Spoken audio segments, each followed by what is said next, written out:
Hi everyone, I'm Cerisse Velasco with Zynga. If you're not familiar with Zynga, we're a mobile gaming company, so think of Words with Friends. A couple of years ago, quite a while actually, but we have other slew of games, so if you're looking for something that's fun and engaging, Zynga's probably a place for you to explore, but come reach out to myself or Sarah back over there, and we can kind of help you. But we're not here for me. We're here to talk to Roman to work with one of my favorite brands out there, Walmart, because I have 2 young children, and having low prices and being able to get them the best products out there is key to me. So, Awesome. Thank you guys for having me. Super excited to be here. awesome. Well, we kind of just want to start off with getting to know Roma just a little bit, and why Walmart? What made her come to Walmart? Because she has a very extensive background. Awesome. So a little bit about me, start with a little bit of personal. Grew up in Pennsylvania from a town called Allentown, most well known for the Billy Joel song. I'm sure you've all heard about it. Been in New York for a better part of my adult life, and a huge passion of mine is international travel. So I've been to Southeast Asia probably 7 times, just came back from Bali. Highly recommend it if you haven't been there. But speaking of passions, from a career perspective, I think it's just so important to do something that you're super passionate about. We spend so much time at work, probably more time than with our family and loved ones. So just doing something that you're super passionate is really important. And for me, it's always been sort of the intersection of consumer psychology, data, and insights in driving meaningful growth for brands. So that's taken me to a lot of performance marketing roles at a mix of startups and big brands. So I worked for American Express for almost a decade, leading lifecycle marketing for the consumer credit card business. I then shifted to media around the time when a lot of companies were putting up paywalls and shifting from an ad-driven business to more of a subscription business, and helped to kind of build the fundamentals to grow subscription programs for both The Street and Bloomberg. And then I joined Walmart in September of 2020. Very interesting time. Actually joined the week that they launched Walmart Plus, which is the membership program. And I currently lead all of marketing for Walmart Plus, as well as in-home, which we call a plus up to Walmart Plus, which essentially allows you to get deliveries beyond your doors. So think stocking your fridge with groceries, putting it in your garage, et cetera. And then I also lead marketing for the mobile app. And then in terms of why I came to Walmart, it was very intentional. So I had, bounced around a little bit. I'd worked at both big companies and startups, media, as well as financial services. So the next opportunity, I really wanted to be thoughtful about prioritizing sort of my most important values. And so to me, it was a couple of things. It was, one is culture, a company culture that aligns with my values, an area where I can really make a large impact on the business, and content that I really love, and I get super excited to wake up every day and work with the team to implement. So I felt like Walmart, and it's particularly the Walmart Plus role, really hit on all of those 3 areas. Walmart, for those of you that work there, I know we have a couple of Walmart employees in the audience are familiar. I really love the culture at Walmart. Really big focus on respect for the individual. You work with really bright, collaborative, smart people. So that was a key selling point. The opportunity to come in when we were launching a game-changing consumer product like Walmart Plus, which will potentially shape the trajectory of the Fortune 1, was super exciting for me to be able to be a part of that. And then I think, specifically thinking about the Walmart Plus team was really exciting because it's very much of a startup culture within a big company. So we move very quickly, very nimble, agile, big focus on innovation, but then at the same time, we're backed by the largest company in America with all of the resources that it comes with. And coming from smaller companies and startups where you don't know if you're gonna be around tomorrow, having that stability and being able to move really quickly was super appealing to me. Awesome. So from your past roles, what have you been able to take from those and really bring to Walmart to help grow the business? Yeah, I helped build 3 different subscription businesses between The Street, Acorns, Bloomberg, and Walmart, has been a traditional retailer for, it's pretty much its entire lifetime. So subscriptions is new for Walmart. So being able to bring sort of the best practices from other subscription brands, the capabilities, the strategies, the partners, and bring that to a brand like Walmart, I think that was really, the value add that I could provide. Awesome. So in the room, how many are familiar with the Walmart Plus offering? Okay. Like to hear that. That's more than I would have expected. Awesome. That's good. How many of you actually use it and love it? Huh? Pretty All right, good. well, I want more of you guys to use it and love it, so we can talk about Exactly. that today. So if you can kind of just go explain Yeah. what Walmart Plus is. Yeah, awesome. As many of you know, Walmart, the brand, is really known for EDLP, everyday low price. And our vision with Walmart Plus is it's a membership program that helps members save even more on their essentials. So think about getting fresh groceries delivered to your home, or when you go to the pump and you're saving up on, when you're filling up on gas, or even when you're at home with your families and you're trying to enjoy entertainment like Paramount Plus. We offer benefits in all of those areas, and our goal is really to help our members save on their essential needs so they don't have to compromise on areas of their life that they really enjoy. So for $98 a year or $12.95 a month, we have a whole list of benefits ranging from free delivery from store, which a lot of folks use for groceries, free shipping with no order minimum. We recently launched Paramount Plus, so members get an included Paramount Plus subscription. We have gas discounts, so discounts at Walmart as well as Sam's, and then we've partnered with other providers like Murphy and ExxonMobil to give our customers up to 10 cents per gallon off gas. We recently launched Walmart Rewards, which is essentially for eligible purchases, you earn rewards, which then you can use towards future purchases and save even more. And one thing that's really resonated with consumers in this macro environment where inflation is at record rates and consumers are really looking for ways to make ends meet is talking about the savings and quantifying the savings. So the claim that's really been, and the headline that's been working really well at converting people is members can save up to $1,300 a year. So we feel like this membership brings together all these essential benefits and helps our consumers save even more. Awesome. So let's talk about the consumer now.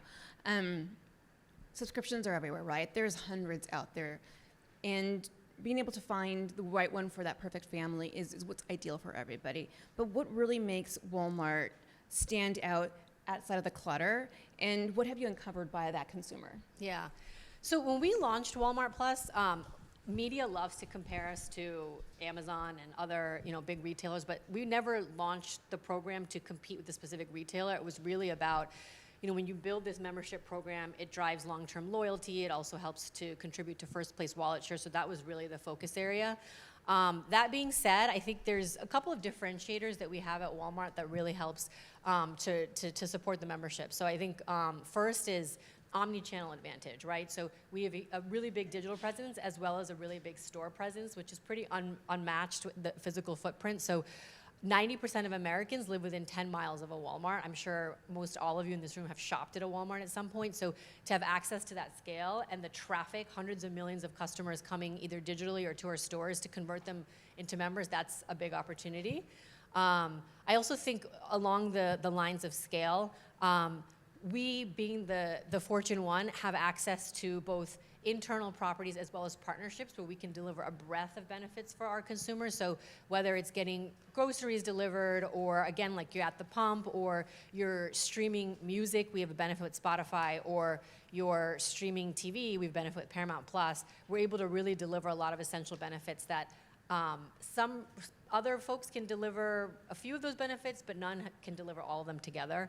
And then I would say the third piece is price. So we lead with, Walmart leads with EDLP, everyday low prices, sort of our key advantage. And Walmart Plus, in the same vein, we started the membership at $98 a year. And while a lot of other subscription services are raising prices, we've kept that at $98 a year while we've added a whole host of benefits over the last 2 years. We've almost doubled benefits. So that's really a core principle of ours is price as well. Awesome. When we talked prior, you really wanted to hone in on experimentation. That, I think, is key, right? Mm-hmm. Because you want to keep evolving. So from that, how are your findings and data and consumer insights driving the direction Walmart Plus is moving forward with to allow you to build a culture of experimentation? Yeah, that's a great question.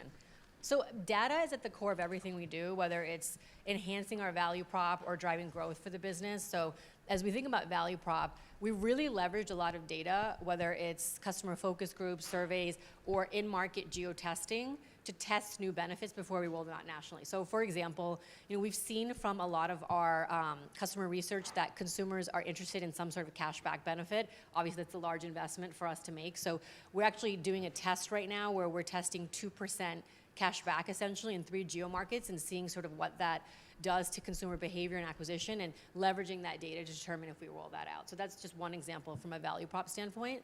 From a growth standpoint, experimentation is at the core of everything we do. So we have a really aggressive, always-on test and learn roadmap where we're continuously testing offers, messaging, creative, new placements, new programs, and that's really actually able to help us uncover some winning strategies and nuggets that we've been able to roll out and drive aggressive growth. So a core part of our strategy is leveraging data both to enhance the value prop as well as to drive sustainable growth long term. Awesome. Walmart is very diverse in their customer base, right? They're pretty much in every 50 state. They're international. And you have a very, very wide social demographic backgrounds that these people all have. How are you developing unique messaging to speak to each one of these groups in order to drive loyalty?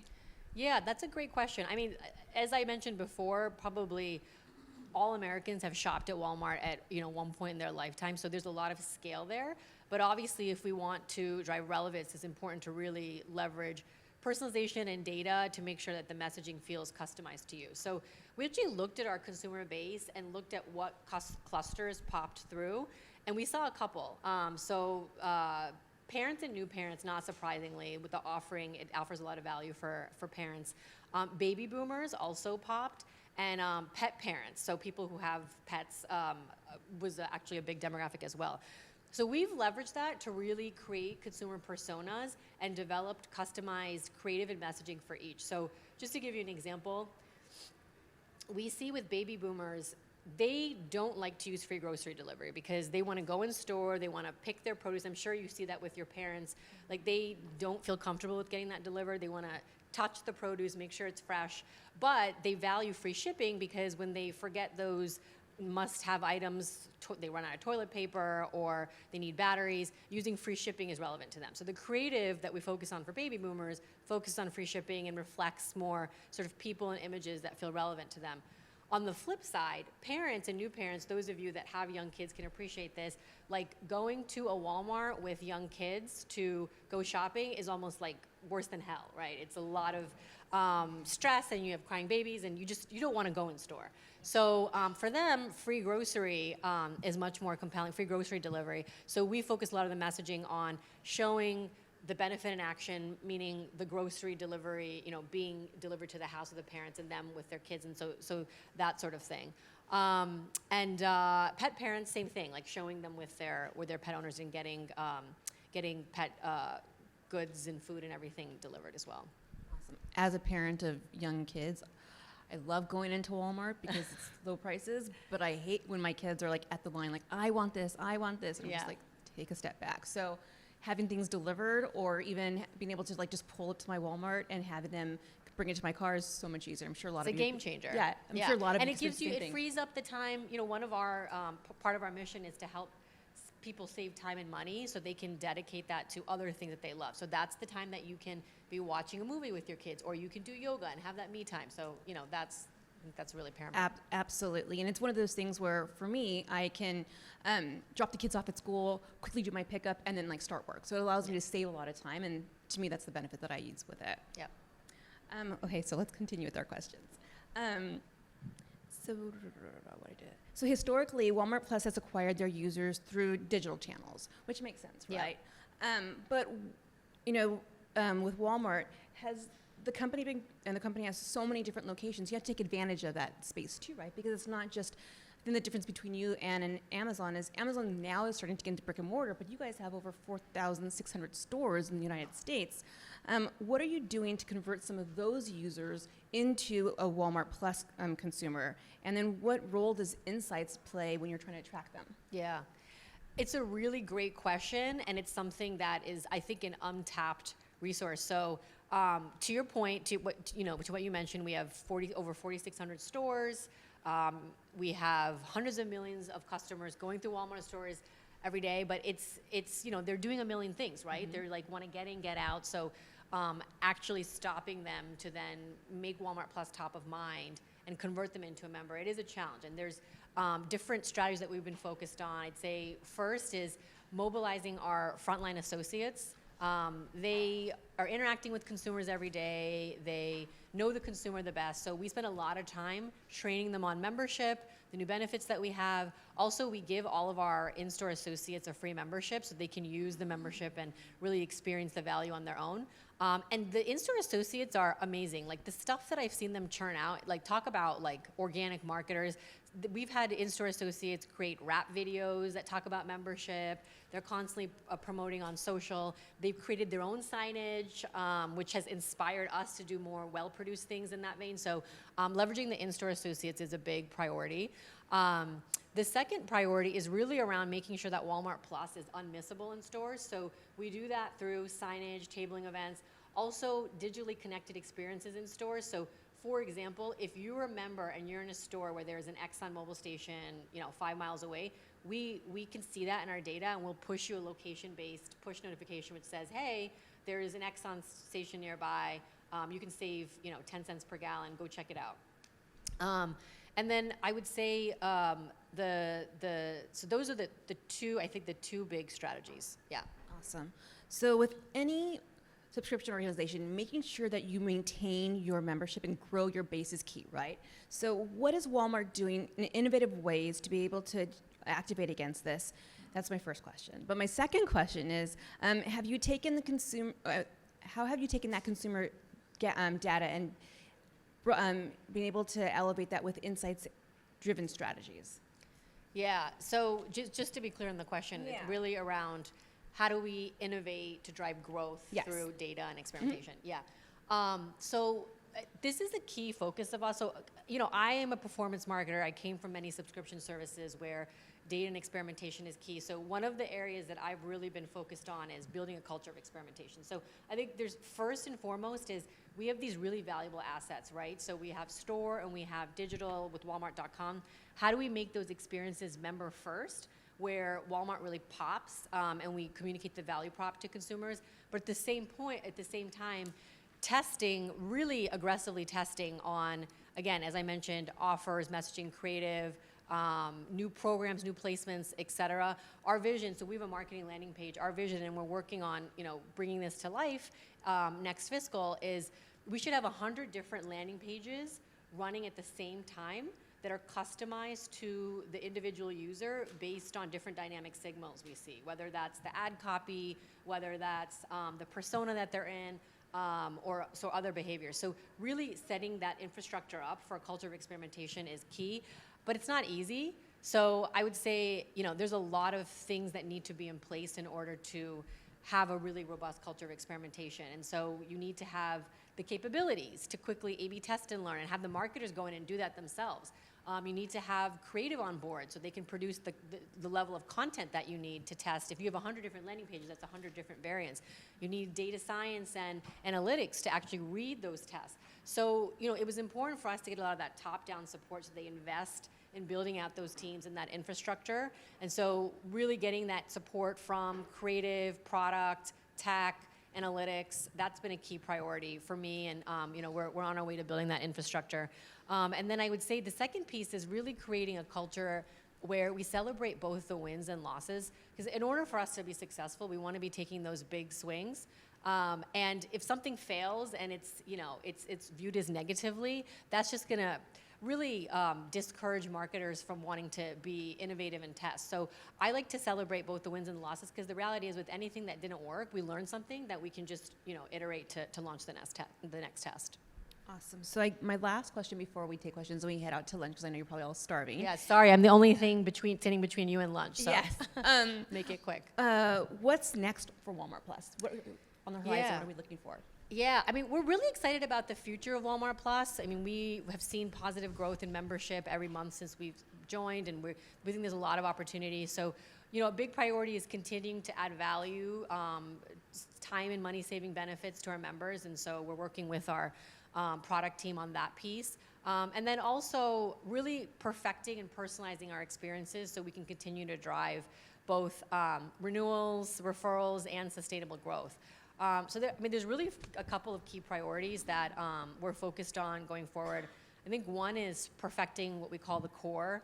So that's the experience, delivering seamless, frictionless digital experiences. It's challenging. So one of our core benefits is free delivery from store. But think about that. If there's 4,600 stores, those are all different operators that we need to make sure deliver the perfect order. So you know, your order arrives on time. You have everything that you've ordered and minimize substitutions. And so really partnering with the operators to improve that experience, I think that's a key priority for Walmart Plus. As I mentioned before, enhancing the value prop. So there's really 4 value territories that we're focused on between everyday benefits like grocery delivery and gas savings, enjoyment, health and wellness, and financial services. So we have benefits in a few of those, and you know, our point of arrival is to have benefits in sort of all of those value territories.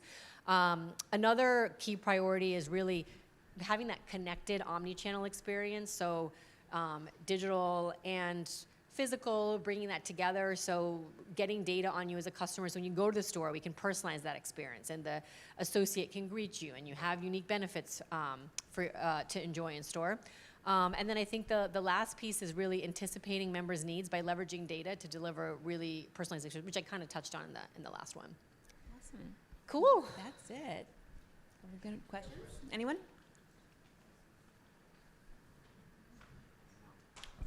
Perfect. Thank you.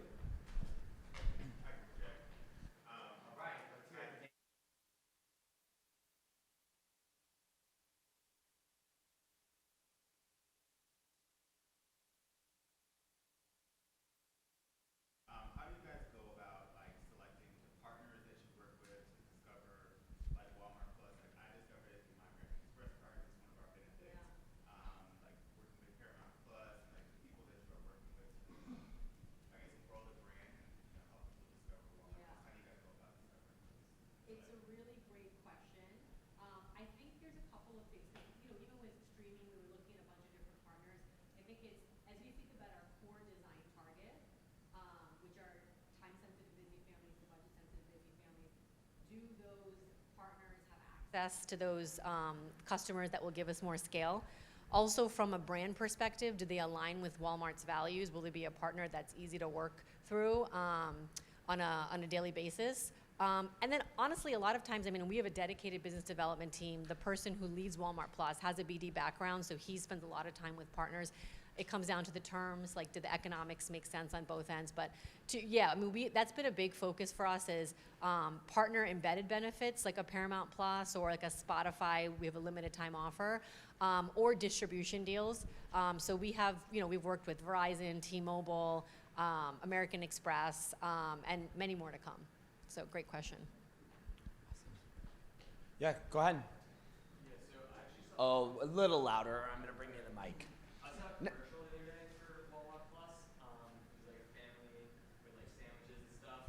But with that, my question is, so one like major issue that I've had with like delivery services in general is like items not available. You know, maybe the guy's just lazy. I'm not sure. My question is like, have you like implemented anything into place where like if someone's placing an order, they're like actually going to get that order, or is because like personally, like I might like rather go to the store. Yeah. Than, like, It's a really great question, and that's why I said one of the key priorities to focus on is perfecting that order experience, because we know that it's not perfect today. It's not perfect at Walmart. It's not perfect at our competitors either. It's something that's really hard to get right. So there's a lot of focus, and this is an enterprise-wide thing. It's not just a Walmart Plus thing, but a lot of focus on how can we improve those operations. How do we get much better with being on time, minimizing the substitutions, and then if we screw up, what is that appeasement strategy? So there's a whole host of efforts. And I heard one stat that if a brand screws up and they over-recover and really delight the customer is more loyal to them than if they haven't screwed up in the first place. So I think that recovery strategy is a key piece of it. Obviously, you don't want to go there, but you bring up a really good point. I think that is also why a core part of our strategy, it started with delivery. We're really working on trying to improve that, perfect that, and then appease if things don't go well. But we've also added a whole host of digital benefits to our value prop, from the Paramount Plus, the Spotify's, et cetera, because we know it's just much easier to deliver on a seamless experience there. But it's something that we're working on, and all brands. I'll tell you, I remember I moved into my apartment in Manhattan, and already stressed, moving day, ordered groceries from I won't name who, and out of my 30 items, 25 items were missing, and I had to call them for an hour and ask for a refund on each one. So clearly, we don't want to deliver that kind of experience, but understand that it's really frustrating from a consumer standpoint. Thank you. And hot tip, he's clearly dreaming of sandwiches and likes to have what he wants, so I wouldn't get in front of him in line and just let him get to lunch first. Awesome. Fantastic. Well, thank you so much. Big round of applause. I appreciate it.